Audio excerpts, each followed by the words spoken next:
Hello, Simon Rainier, Links Armitzari out of Kamloops, British Columbia. And to answer the question posed by the title of the video, this the heck is a sidesword. This is my sidesword.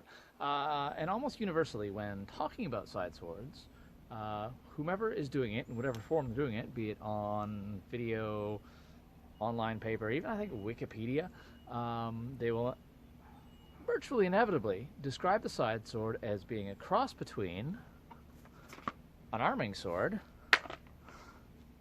and a rapier. And this kind of bugs me. I know why they do it. People don't know what this is. People don't know sideswords. It's just hasn't entered into sort of the popular culture. Whereas everyone's seen one of these, most people kind of know what a rapier is, or could at least, you know, if you showed it to them, they said, yeah, that looks familiar. Less so with the sidesword. Now, just because it makes sense doesn't mean it's justified. Because it kind of, a lot of times, seems to be dismissing this particular sword as a transitional form between the two. And I don't think that's right. I think both in terms of technique and contextually, it is far more accurate to say that the rapier is a transitional form between the sidesword and one of these, a small sword. Let me explain. When it comes to sideswords, they are in many ways kind of the pinnacle of being swordy. When you sort of imagine a movie sword fight or like a sword fight, you picture like people like swinging their blades, parry, thrust, cuts, flashy things, and that is all what the sidesword is about. It is a flash made physical. And in a lot of ways, like the Bolognese swordsmen who were teaching this stuff back in the, you know, mid-16th century, they were sort of they were swordsmen. They were like the height of the sword. And you know, I'm gushing a little bit, just a smidge, but I really do see it this way, between the complexity of techniques and style and all that kind of thing, and just the depth of the system when it comes to like pure swords. As much as I love things like rapier and longsword, like this is a sword. And whereas you see, like, for the first time, it becoming a regular thing of just using the sword on its own, the arming sword was almost universally paired with something else, be it a small buckler, a larger shield,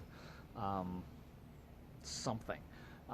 Whereas it was quite common to see side swords used on their own. Now you could still use shields and bucklers and stuff, and it was very, very common to do so, but it wasn't as necessary, thanks in no small part because increased hand protection. This one doesn't have a heck of a lot of hand protection, but that's okay. It's still making an effort. You also start seeing, for the first time around the sidesword era, it being a civilian sidearm rather than a purely military weapon. Whereas around the time the rapier started being a thing, it was kind of the rapier was sort of phased out of military life. You occasionally find records of people like bringing rapiers into battle, but it's really not meant for that. Whereas this is a really good balance between sort of military application and civilian sidearm defense. And so another reason why the rapier is sort of transition, because you see like mostly a civilian weapon, but the small sword is exclusively a civilian weapon. There's not really any place for that on a battlefield. I'm sure people brought them on battlefields, but people get attached to their swords. Surprise, surprise. When it comes to technique as well, this has sort of the most balanced and varied technique. You use the sword for a lot of things. You use it to parry, to thrust, to cut, to guard. Whereas by the time you get to the rapier, it starts to become more thrust focused in terms of weaponry to, again, the small sword, entirely thrust focused. This has no edge. Yeah, it's a training sword, but even the real version, they have no edge. You cannot cut with them. You have to thrust. And the rapier, while it can definitely cut and cut to some great effect in a lot of ways, is mostly a thrusting weapon. The Sidesword is often referred to as a cut and thrust sword because it does both basically equally well. It's an incredibly well balanced, not necessarily in terms of the point of balance, as is common talked about with swords, but just in terms of like how it's used. It's incredibly well balanced for thrusts, for cuts, for in a pinch you could use it armored, but yeah. Sideswords. They're not just transitional.